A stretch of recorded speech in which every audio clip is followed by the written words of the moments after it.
finished project. Welcome to those who are watching.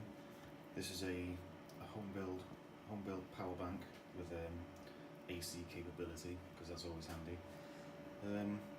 It's roughly around 400 watt hours of usable AC energy, but then obviously you can use a little bit more for the USB and the cigarette adapter. It uses LiPo pouch cells. As you can see, it's happily running my computer over here with the screens. So yeah, if you just a lot of inspiration obviously came from the people who know of the YouTubers. You got Jehu. He's built projects for Puerto Rico and the tragedies that have happened in the past there. Also Andy Kirby, I don't know if any of you have seen him. He's a bit of a smaller YouTuber, but he built this really handy range extender for his Renault Twizy. So yeah, just inspiration come from those guys, to be honest. I'll put links in the description if any of you want to go and see them. But they are really interesting YouTubers, to be honest, in my opinion. So yeah, thanks for watching. Following this video will be some of the build process. So yeah, so you'll be able to see inside. There's a bit of cable management that needs to be done. But apart from that, I'm quite happy with how it turned out. These junction boxes are so useful. So thanks for watching. Alright, so this is what I've done so far anyway. I've taken it apart, taken the fan out because I fancy going for an industrial look with the box. I'll show you that in a minute. This will be sticking at the top somewhere. A nice big beefy kill switch.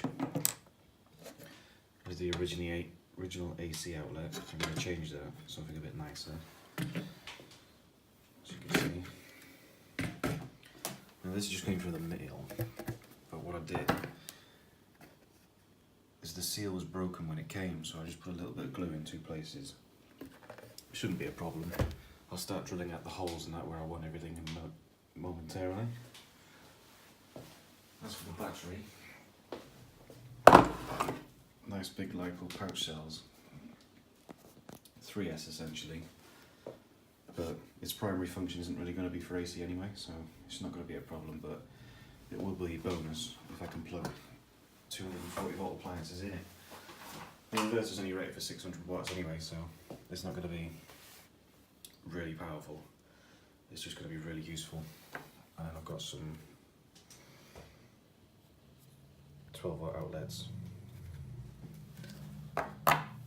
with 5 volt charging capabilities. One thing I realised when I was taking it apart is the switchboard. It seems to just be using the 5S balance charge lead, and that plugs directly into the motherboard there, so it's going to be really useful when I can just get an extension. That may just opening the lid will be a lot easier for charging the battery until I come up with some way of doing that without opening the box. Alright, so I've come up with a general layout of how I want it. I want to try and use the old switchboard for the inverter with the status LEDs. Use a different switch. There's a power meter, so it'll show my voltage, the current, power, and watt hours as well, which is quite useful. Remember, I'm going for an industrial look with the box, so I may wrap it. I've got carbon fibre wrapping that I may use, but it just depends how it goes. If I can get that to fit right, I might have to move it all up a little bit. So yeah. Right, so just a quick update, got the hole sorted. A couple more to drill for the XT60 connectors, for the kill switch, as well as the switchboard for the inverter and the LED lights. Just finished rounding these off with the cheap Dremel. Bit shit, to be honest. So yeah, coming along slowly. Right, not looking so bad now. I'm a bit annoyed the bloody switchboard LEDs have turned out a bit wonky, but never mind. Not looking bad. Underneath, just custom washers to keep everything secure. Quite tight that. Good. Alright, so I've drilled the hole, put the switch in. That'll go for the inverter. I've glued the switchboard in place. Just put these screws in for now. general layout. I've got the battery down there. I've just bought some more MIDI fuses. Got a little fuse holder for them. I'll just put that down there probably. And then the inverter. I think I'm just going to place it there for now. Use I was originally going to resolder this down here, but I think that's going to be a bit of an issue. So I'll end up going to bolt these onto some more cable. I've got some lugs coming for them because they're a bit wide, and I didn't want to drill them because I think if I was to drill them any bigger, then the sides would be very narrow, and they probably wouldn't be as strong as they should be. So it's all coming along. Alright folks, bit of an update. Just started doing the cabling now. It's a bit of a mess at the minute, but I do plan on tidying it up. Shouldn't be too long now. Alright folks, just had a bit of a tidy up. It was well needed, let's be honest. Just pretty much finished the wiring now. There's a few things, bits and bobs I need to tidy up. Make sure the fuse box and the shunt underneath was all insulated properly. There's no chance of them short circuiting, and there is a 60 amp fuse in there, so those batteries will blow that instantly if anything does go wrong. Got a charging lead. Because I'm not using a BMS, I thought I'd, every time I charge it, I'll use a balance lead, and I just need to make a little adapter so I can use the cigarette lighter to charge through. And there's a 10 amp inline fuse, I believe, for the 12 volt stuff, or for most 12 volt things anyway.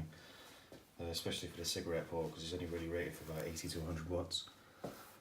So yeah, I was going to put some XT60 connectors, but I don't really want to put anything else in. It's kind of a clean look, to be honest, so I think I'll leave it as it is. It's not looking so bad now, and it works fine as well.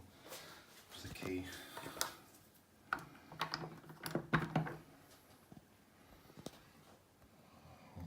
Can't really see that. There we go. Status ports work. So yeah, just going to give it a try out now. Edit the video, put it on YouTube. Alright, so I've gone ahead and made the charge lead for it. It's got the XT60 cigarette port, just plug straight into there, and then I can use a one of those LiPo chargers for the remote control hobbyists and that. If I need to balance charge it, there is balance leads inside the box. So yeah, pretty much done now.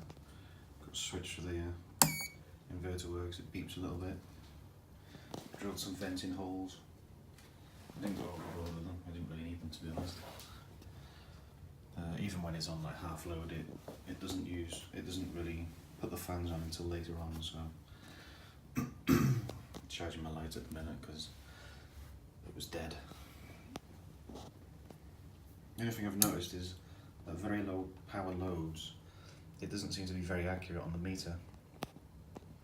If I was to unplug this now and put it back in, then the meter would register 0. I know 2 watt charging at 5 volt, it doesn't really work. They usually charge at 5 watt.